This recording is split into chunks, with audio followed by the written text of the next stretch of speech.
भगवान शंकर जिनके आराध्य हों या फिर अगर कोई साधक भगवान शंकर का ध्यान करता है तो उसके बारे में कई भाव मन में प्रफुल्लित होते हैं। जैसे कि भगवान शंकर त्रिशूल के लिए साधना कर बैठे हैं, उनका तीसरा नेत्र यानी भृगुटी बंद है, उनकी जटाओं से गंगा प्रवाहित हो रही है, उनका शरीर समुद्र मंथन के समय विस्पान करने की वजह से नीला दिख रहा है। भगवान शंकर की जटाओं और शरीर के इर्द गिर्द कई सांप लिपटे हुए हैं। शिव के मस्तक पर एक ओर चंद्र है तो दूसरी ओर महाविस्तर सर्प भी उनके गले का हार है। उनके परिवार में भूत प्रेत नंदी सिंह सर्प मयूर व मूषक सभी का संभाव देखने को मिलता है। साधन क्रम में विचार सागर में कई विचारों का आगमन होता है।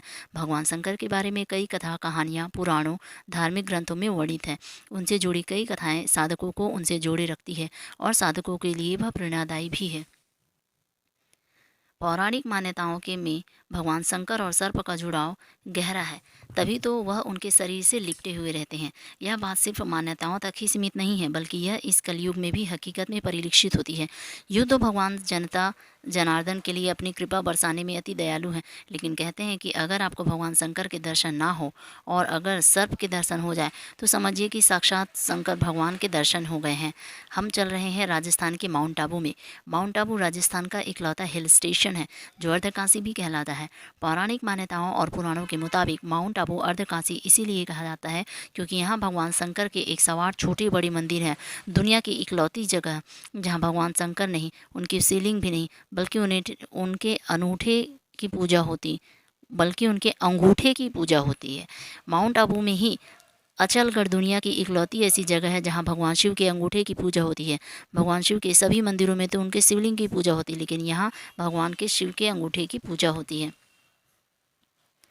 यहीं पर एक मंदिर है पांडव गुफा के करीब, जहाँ के बारे में कहा जाता है कि पांडवों ने अज्ञातवास के दौरान कुछ समय यहाँ बिताया था। शिव मंदिर में बीते सोमवार को भगवान शंकर को जल और दूध से नहलाने पहुंचे श्रद्धालुओं को लगा जैसे भोले एक विशाल कायनाक के रूप में प्रकट हो गए हैं।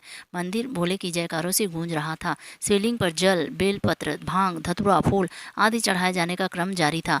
तभी एक विशाल काय सर्प ने न जाने कहाँ से आकर शिवलिंग से लिपट गया। इस नाग का आकार लगभग 6 फीट था। इस बीच कुछ लोगों ने डरते डरते शिवलिंग पर जल भी अर्पित किया, लेकिन नागराज कई घंटों तक शिवलिंग से लिपटे रहे।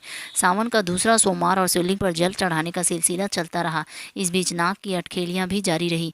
वह कभी शिवलिंग के ऊपर बैठता तो कभी शिवलिंग की चारों तरफ लिपट कर बैठ जाता। लोग हैरान थे, लेकिन जो लोग वहाँ थे उनके मुताबिक यह हैरानी उस सांप को नहीं थी। वह शायद निर्भय होकर आनंद की अनुभूति कर रहा था। इतने लोगों के बीच कोई सांप लगभग 6 घंटों तक शिवलिंग से लिपटा रहा। लोग टकटकी लगाए देखते रहे। कुछ लोगों के लिए भोले सर्प के रूप में शिवलिंग से आकर लिपटे थे तो कुछ लोग उस पल को शिद्दत से महसूस करना चाहते थे। यही वजह थी कि मंदिर में भीड़ बढ़ने लगी, इलाके में खबर फैलने लगी। अचानक सर्प गायब हो गया। वहाँ श्रद्धालुओं के चढ़ाए पुष्प और फल तो दिख रहे थे, लेकिन सर्प नहीं। सांप इंसानों के लिए खतरनाक होता है, लेकिन यह बात भी सच है कि हम इंसानों से ज़्यादा डर लगता है।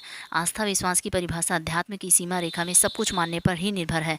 स्थानीय लोगों के मुताबिक माउंट आबू के उन मंदिरों में जो जंगल के बीचों बीच है, वहाँ इस प्रकार की घटनाएं सावन के महीने में सोमवार को या फिर शिवरात्रि के मौके पर ज़रूर होती है। पिछले वर्ष इन्हीं जंगलों में से एक शिव मंदिर में पंचमुखी 5 मुँह वाला सांप दिखा था। ये घटनाएँ ये सिद्ध करती हैं कि शिव यानी कि शिवलिंग का सर्प से गहरा नाता है। यह रिश्ता इंसानी समझ से परे है। क्या माने क्या ना माने यह हमारे विवेक पर निर्भर करता है। कुछ लोगों के लिए यह भोले का रूप हो सकता है तो कुछ लोगों के लिए कोरा अंधविश्वास, लेकिन यह बात